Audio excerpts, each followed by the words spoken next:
on misty mountains cold. What's going on, anyone? I'm Sir James from Gamerfuzion.com, and today I'm here to give you my review on LEGO The Hobbit.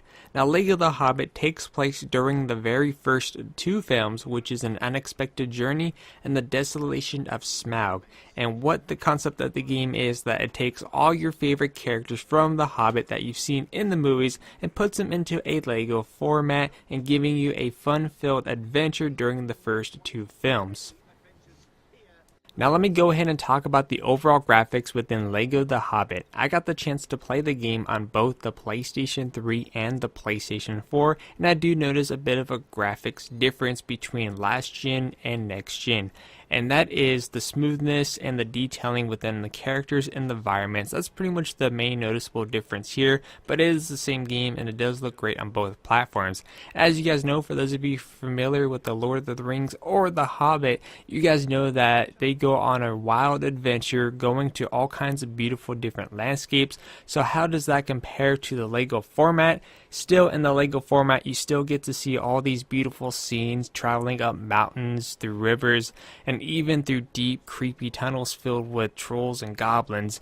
But just overall, the detailing in the landscape looked great within the game, and I was really impressed how it looked, especially on the PlayStation 4.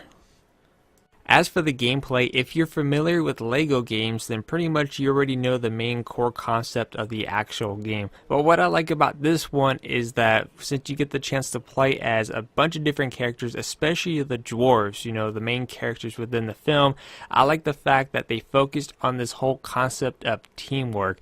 And to give you a couple of different examples, for example, there was a high ledge that I couldn't get to, and there was no way to like get a ladder made or anything like that. So how do I get up to the top ledge? Well, you have to select the dwarves that have like a spear-like weapon or even a long hammer, and they stack up on each other to form some type of ladder, and thus you climb on the pole to reach that high ledge to continue your progress within the game, which I thought was a really cool concept. There was at other times where there was a huge boulder in the way, and of course you need an axe to take it out, but these large boulders, you can't take it out with just a basic axe. This one you have to use teamwork by linking up to another character to perform a really cool slow-mo effect combo attack to break this large boulder in order to progress further into the game, or just to reach certain sections that may have some type of collectible altogether. But I just really like the fact that it's focused around this teamwork with all the main characters in play, and it was really well done altogether. Of course, as I stated, if you're familiar with LEGO games, you guys know you have a bunch of different activities you could do. You have basically trying to loot all the different collectibles within the game, trying to reach the highest rating possible. In this case, it's Master Burglar if you're collecting all the little LEGO pieces to get a really high score. You have all the different collectibles you can get. You have certain sections which you can't get to unless if you have a specific character in which you can unlock, and there's a ton of characters to unlock within this game. You could also explore other elements within Middle-earth itself to basically get a little bit more added to your game. Now, the main game took me about 6 hours to complete, but with all the side activities, you're looking at well over 12 to 13 hours altogether, including replay value and the fact that you could easily link up with a second player and have fun with your friends and family.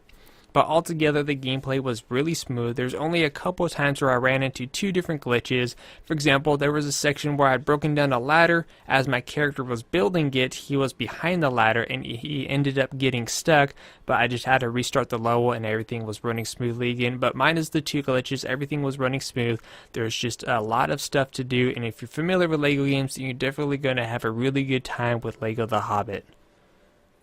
Now let me go ahead and talk about the actual sound design. What it's doing is that it's taken the official soundtrack and the dialogue from the actual films and implementing it into the LEGO game. Of course, it's not going to be an exact copy because there's some added extra humor scenes within the LEGO concept of the game. But altogether, as I stated, it's taken the soundtrack and the dialogue from the films, implementing into the LEGO game, so overall the sound is top notch.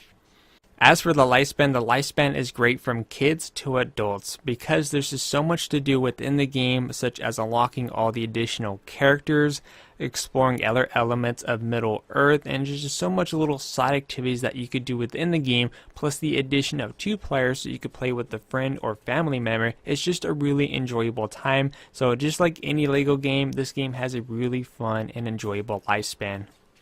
As for the innovation, was there anything new here, or was this something that we've seen before in past LEGO games? I would say the innovation here was the focus of the teamwork with the dwarves within the game, such as using dwarves as a ladder to reach higher elements, collecting basically loot items within the game, which you will need to succeed in some of the master building elements throughout the entire game. So just elements like that are a little bit new to this one, and I think it was a great addition, especially because it really fits the tone of The Hobbit, which got me more immersed into the actual game experience. But altogether, in the end, I'm going to give LEGO The Hobbit a 9.5 out of 10. It is definitely a recommendation. If you guys would like to check out my entire walkthrough, you guys could check the link down below.